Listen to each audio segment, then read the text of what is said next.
G'day guys, my name is Wildcat and welcome back to my channel. USA versus the mighty All Blacks 2021.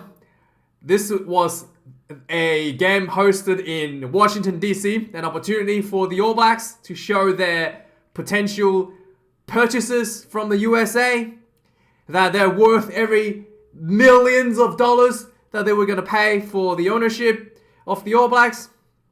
And yeah, sure enough, this was a huge outing for the All Blacks.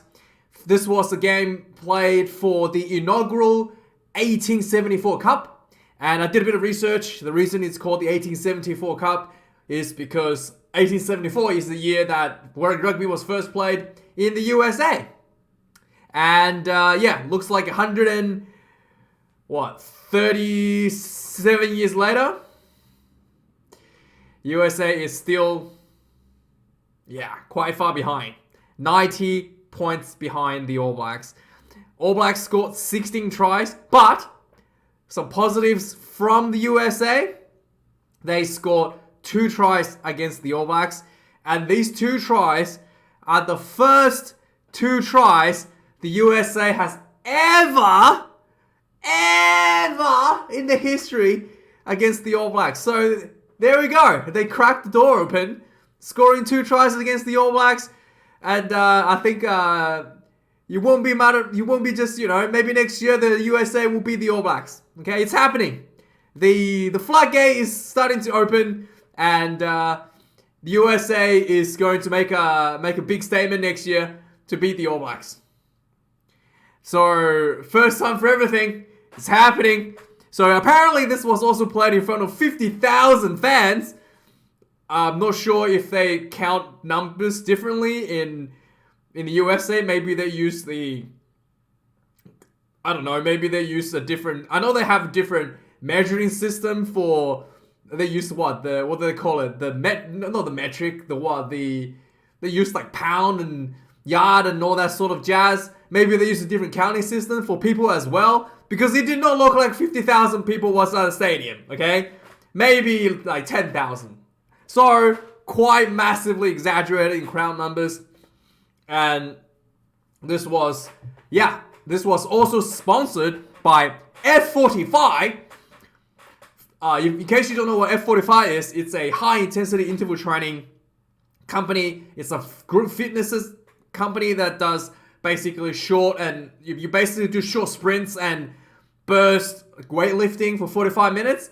New Zealand looked like they did a 80-minute high-intensity interval training for this game. So, with the amount of tries that they scored. But, yeah, like I said, there are periods of the game where America did look quite steady. They built some good solid phases. New Zealand is, world-class defense. They did able to squeeze out one really good try into the corner, and one defensive mistakes by the All Blacks led to another try by the USA halfback. So it wasn't like completely shut out. So there was definitely some bright bits and pieces here and there for the USA Eagles. And we saw the return of Richie Mo'unga. His kicking is quite good, as we saw today.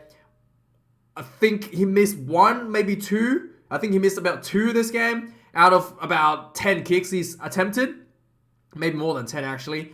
And also, we saw the return of Richie McCaw in the second half on the number 20 jersey. A bit rusty, I must say. He looked rusty. So, let me know what you think about Richie's performance. I thought it was rusty. There was one bit where he went into the ruck, he kicked the ball out, but D-Max scooped it up and scored a try anyway. Didn't look that bad, but yeah, I thought it was really rusty. He needs a bit of more work on the field. There was a lot of opportunities for some of the newer All Black players, and I must say, despite the huge score, the execution could be a little bit better. Some of the players that you really wanted to improve, like Quinton Tupaea, who has an opportunity at number 12 jersey, and I think Brendan Eno, potentially with the loose forward position, in the outside center position as well. Both of them had a bit of average game, I would say. I expected a bit better. George Bridge had a quiet game this game as a winger, not scoring a single try. I don't know Was he injured? Did he even get the ball? I think he got the ball at the start of the game. He definitely was on the field, and he didn't touch the ball for the rest of the game. So, yeah, he's definitely not very good at F45 sessions. Is that what's happening? So, some of these players really had an opportunity to step up, but like New Zealand, really kind of, some of these guys really, it's the same players who are the big guns kind of carry New Zealand in all the places, like D-Mac, Richie Mo'unga, in the 4-pack, Dalton Papali'i was everywhere, and Anton Lienert-Brown came off the bench, got a try. Angus Tarbell got a couple tries. Let's actually have a look. Who else was there? Will Jordan was setting up like all the tries left and right. So the actual guys that really needed to step up, I thought maybe could have done a bit better. Anyway, let's have a look at the F90 session the All Blacks did this game. Let's actually go through some stats, actually. So, 1,164 run meters for All Blacks. At halftime, it was 630 run meters already. So, this was just absolute blowout for the All Blacks. Turnovers conceded, though, 15 apiece. So, the USA did work pretty hard at the breakdowns. Some of the forwards are pretty solid for the USA. Tackles made, 84 tackles, 10 missed tackles. A little bit more than what would you like. USA, 52 missed tackles out of 139. It's really, really ballooned in the game overall. 16 out of 12 kicks. So Richie Mo'unga missed a bunch. I think D-Mac missed one as well. So, maybe a bit more than I remembered. Lineouts lost. One loss for the USA, one loss for the All Blacks. So, not 100% clinical there. Scrum, there was one scrum penalty for the USA. USA scrum was under a bit of pressure throughout the game, but there has been a bit of a timing issue, seemingly. So, the Angus Gardner was pretty hard on that scrummaging in terms of engagement and pushing early. Then the All Blacks got kind of like penalized a couple times for that. So, conceding 10 penalties to the All Blacks to the 6 of the United States. So, discipline-wise, believe it or not, the USA Eagles had a better discipline. I mean, if you're not even making tackles, it's pretty easy to not give away penalties, I suppose. So, it's a funny game, this game. Anyway, the game kicked off fast and furious. All Blacks scored a try in less than a minute. So, the high interval training started less than a minute into the game. So, kickoff. Richie Mo'unga gets a bit of smashed. The USA kickoff to New Zealand. Richie Mo'unga gets smashed, but he gets the ball out wide. Anyway, D-Mac slips through a gap, passes the ball to George Bridge. The only time I think he touched the ball this whole game. George Bridge runs through, links up with Christie. Christie links up with Jacobson, goes in for the try. Richie Mo'unga gets the ball, and this was in the corner, slots this one in from the sideline. 7 points to 0. Quite easy start for the All Blacks. 5 minutes later, on the 6th minute, there was a scrum short arm penalty for New Zealand. New Zealand takes a quick tap. Will Jordan gets a half break, and then he did a little pop pass to Quinn Tupaia, who slips through, and he gets really close to trial and gets put down 5 minutes. I thought he could have offloaded that. So this is something that you, like, as an All Black coach, you'll be looking for. Like, if Quinn Tupaia really wants to secure that 12 jersey, he needed to get that ball off. Instead of getting tackled at 5 meter line, he needed to offload. He had D-Mac on the outside. It was a little bit rough, but I thought he should have got the ball out. He was so close. Anyway, he failed to link up to D-Mac, but the ball comes back out anyway. They try to spread the ball out. Why? The USA kind of like, one of the USA players kind of like jumped up to block the cutout pass. They did manage to block it, but the ball ricocheted off his hand, landed straight into Ethan de Groot's hand, and de Groot just runs in for the try. So, quite easy. Second try for the All Blacks. Richie Mo'unga converts this one again, 14 points to 0. 4 minutes later, on 10th minute, Richie Mo'unga gets the ball. He was like inside his own half, just got a penalty advantage. He did a little chip over the top. Will Jordan catches it. And was it Jordan that scored a try? I thought Richie Mo'unga scored a try. Oh yeah, no, Jordan catches it. No, sorry. Will Jordan did the chip over. He recovers it himself, runs in for an individual try. Just that easy. But Richie Mwonga were not able to convert this one. 19 points to 0. 2 minutes later, All Blacks back on the scoring again. Hoskins Sotutu gets the ball. He has to play really, really well this game on the wing. Shrugged off a couple tackles to set up a couple tries actually. He shrugged off a tackle here on the 12th minute. Inside ball to Quinn. Quinn links up with D-Mac. D-Mac runs in for his first try for today. Nice and easy. And it was getting to the point where it was seeming like it's going to be a massive play. Only 12 minutes in. And Richie Mwonga converts this one. 26 points to 0 already. On the 19th minute, the All Blacks on the attack again. There was a scrum just outside of the USA 22. USA gets pinned for offside. So All Blacks played on with the advantage. Jacobson was on the wing. They throw the ball past to Jacobson. He steps one of the defenders. Goes straight in. So missed tackles for the All Blacks, for the USA everywhere. Another easy try for the All Blacks. 33 points to 0. And less than 20 minutes. On the 26th minute, 6 minutes later, Richie Mwonga gets the ball inside his own half. Did a little chip kick over. Will Jordan recovers it on the full, catches on the full, throws the ball back to Richie. Richie looked like he was away. And then there was a few defenders coming up to tackle him. He got bumped. He got ankle tapped. So he looked like Richie Mwonga was going to fall over. Okay, this is something that was really looked like he was stumbling, was going to fall over. And Christie was behind him. Christie bumps him. And then he gets back. He literally catches his balance back on his feet, runs in for the try. This actually looks so weird because you figure that if you're falling forward, someone bumps you from behind, you would just fall down, right? Because your momentum is going forward. But for some reason, the bump pushed him upright. And he just stood up straight after looking like he's about to fall over from getting an ankle tap. But yeah, it was quite interesting. I don't know what happened there. It was defying physics. Is this planet on a different planet? Because that's not how physics works. But anyway, he gets pushed from behind by his own teammate, manages to recover from falling over from the push from behind, goes in for the try. So yeah, please tell me that this is a planet on Earth. And so that gets converted. 33 points to 0. Oh, sorry, that gets converted. 40 points to 0.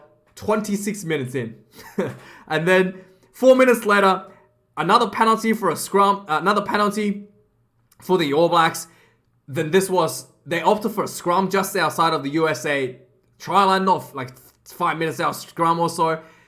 Will Jordan was out wide, so they just took out the ball, spread it out wide. Will Jordan slips through. Another missed tackle. Steps the defender. 45 points to 0. Richie Mwonga not able to convert this one. So yeah, it's kind of a little bit of a thing. And then a minute later, finally USA did something, started to do something. Lopetti gets the ball.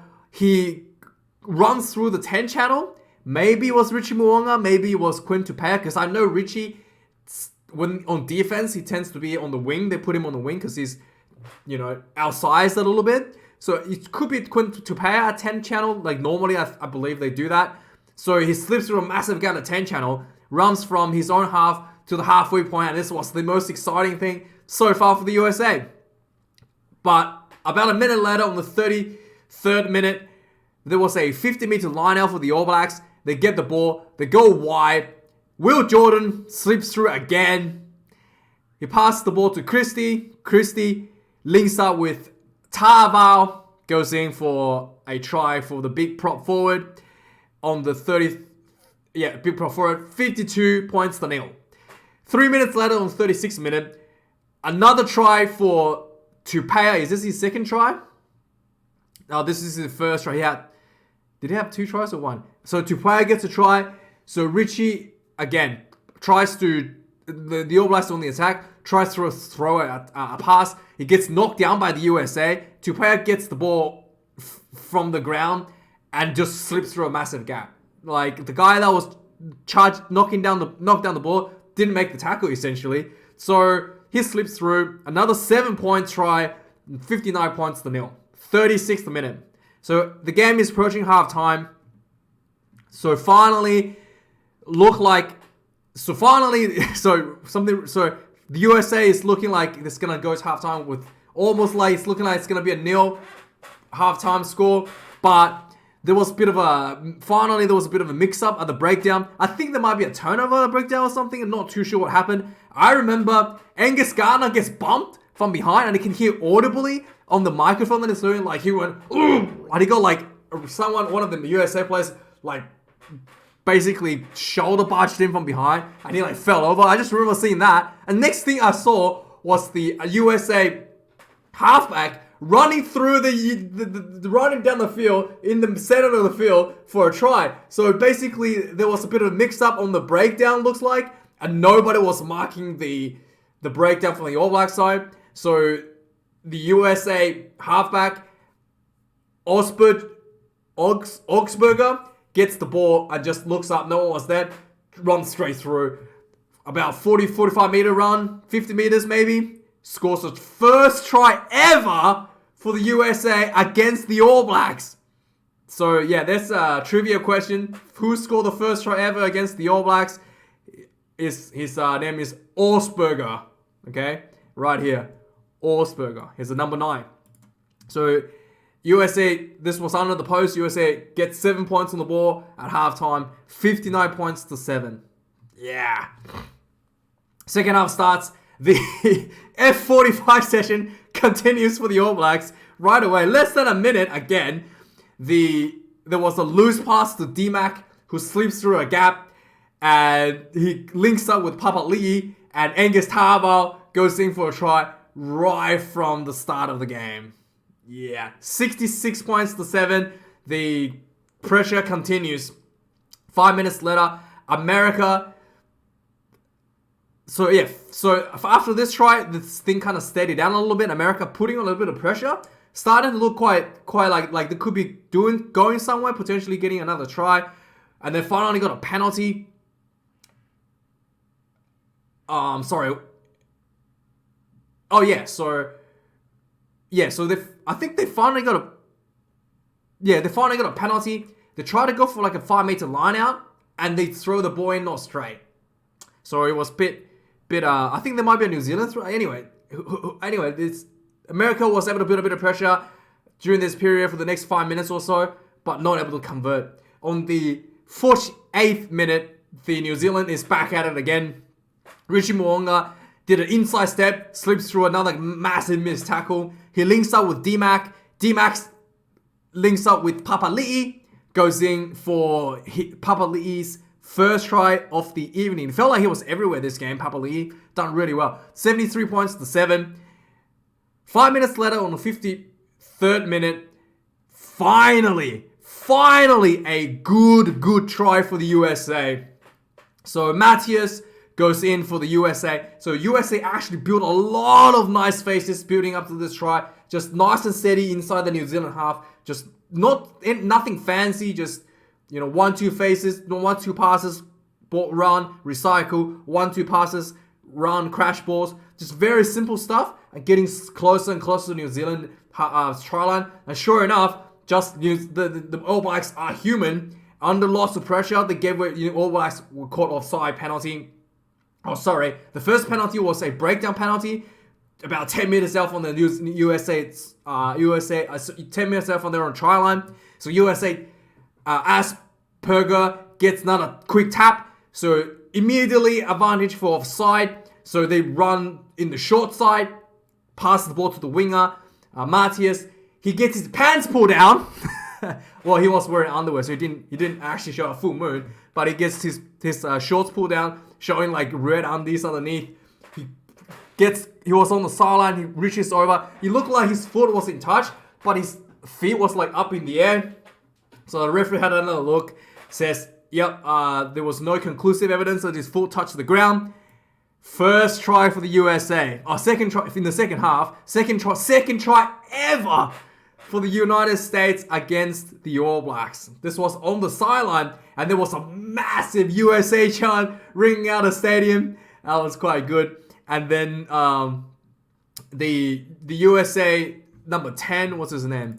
Carty gets his kick from the sideline. So pretty good kicker. By the looks of things, this was a pretty difficult kick right from the sideline. He gets it in nice and easy. Big applause from lots of cheering from the local fans when this happened. So this was very good bit of a play from the United States. However, right from the kickoff, typical the All Blacks play, forces a penalty straight away from the kickoff, takes a quick tap, spread the ball out wide, and Anton Leonard-Brown just came on the field, gets a touch on the ball, goes into the corner. All Blacks strikes right back, 78 points to 14. Richie Mo'unga misses this kick. And then after this try was scored, Richie McCaw is on the field with his trademark headband. Maybe he should start wearing that trademark black, what do you call it, headgear again, maybe? I don't know. Maybe he should start doing that. That'll be a classic Richie McCaw look. And then on the 58th minute, there was a scrum penalty. Oh yeah, this is where the USA was starting putting on more pressure again. So there was a scrum penalty for just unsteady scrums, I think it was, for New Zealand, despite the fact that New Zealand had like more dominant scrums. So the USA kicks the ball out for 5 meter line. This was a really good kick. But the line was not straight. They squandered the opportunity right away. So this looked like there could have been a good momentum shift for the USA here. But yeah, not really something that you want. So about 8 minutes later, on the 66th minute, Hoskins Sututu gets himself through a little bit of a gap. He links up with Will Jordan on the wing. So this was All Blacks on the attack. Basically, All Blacks are running the ball out of their own half anywhere they want. And they're attacking from anywhere on the field, basically. Something that they do against Australia. Anyway, Hoskins slips through a bit of a gap on the wing. He links up with Jordan. Jordan backs to Sututu. Sututu then throws back in to D-Mac. And D-Mac throws a pass to Black Sheep Barrett. Bowden Barrett is on the field. So Black Sheep Barrett gets the ball. Big smiley Bowden runs in, scores a try. I thought Bowden might be kicking this one, but no. D-Mac takes over the kicking duty. And he converts this one from a bit of an angle from the side. So yeah, Bowden gets on the field, big smiley face, scores the try. Quite nice and easy for the All Blacks. And I genuinely thought Bowden could potentially be on for D-Mac instead of Richie Mo'unga, because Mo'unga does need more game time. But anywho, Sir Fozzie decides to put Bowden on at 10, and he's on at 10 and scores a try as a result. And then 3 minutes later, the All Blacks made one of their set piece moves from the line out. This was a beautifully executed set piece move. So this line out was was quite far as well. It was like just inside the USA half. The line out comes down. Sam Canrib's ball pops it to Dan Cole. Dan Cole was on the field after coming back from injury. He loops around the back of the line out. He gets the pop from Sam Can, loops around to the 10 channel. And as he draws into the 10, he throws an inside pass to Will Jordan that's coming in from an angle, straight through. Try time. This was beautifully executed. This was just spectacular to see. Absolutely beautiful to see. So 92 points to 14. 69th minute. So this was 10 minutes left. You were wondering if the All Blacks can get to 100. Sure enough, there was a lot. The game steadied up a little bit for the next 9 minutes or so, and it was going to look like maybe the All Blacks are not going to get to 100. On the 78th minute, there was a scrum for the All Blacks inside the USA 22. There was a loose ball. There was a bit of attacking phases, and then there was a loose ball in the ruck. Sam Can goes into the breakdown. He kind of like kicks the ball forward. He like accidentally kicked the ball forward, but the ball ricocheted off the play on the ground and it bounced back. So luckily he didn't lose the ball there. Bounced back, pops out the back of the ruck. D-Mac saw it, ran up, scoops it up, swings around the blind side, and Dan Coles was on the wing. Throws the pass to Dan Coles.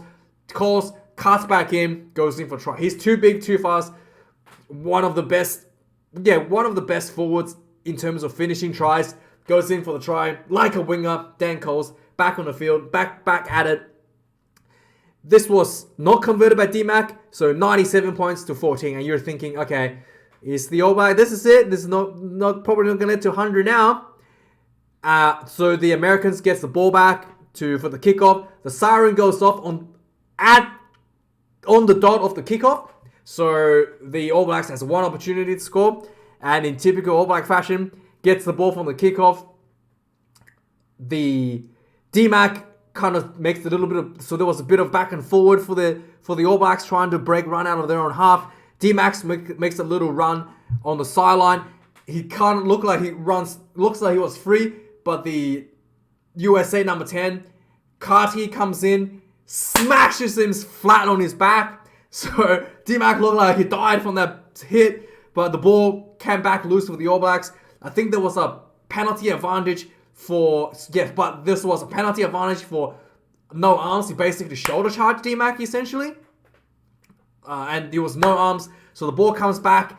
They swing back to the other side of the field. Brendan Eno was on the wing, pretty much unmarked. He runs down the wing. He had a defender swooping across to cover him. He throws the ball inside. TJ Piranara was set to link up with Eno, and he goes in for a beautiful support try. And D-Mac converts this one 104-14. The final score for USA versus the All Blacks. Yeah, that's quite a spectacular performance by the All Blacks. The reserves still has a bit of work to do. Provided that, still could do a little bit better for the reserves. But the big guns are back. It's good to see Richie McCoy is back. Maybe a bit rusty. Good to see Richie Mwanga back. Good as ever. So, this was quite an impressive outing for the All Blacks overall. Anyway, guys, thank you for watching this video. Like, comment, and subscribe, and let me know what you think about this game. And next week is the big one. All Blacks versus Wales. Old North Wales. In Old North Wales at Cardiff. So this will be a pretty huge game. And we'll have a look at the history of the All Blacks touring the spring tour next week. And we'll see. And there's quite a bit of story between the All Blacks and Old North Wales. So thanks for watching, guys. I do appreciate it. Let me know what you think. Blah, blah, blah. And I'll see you guys next week. Cheers.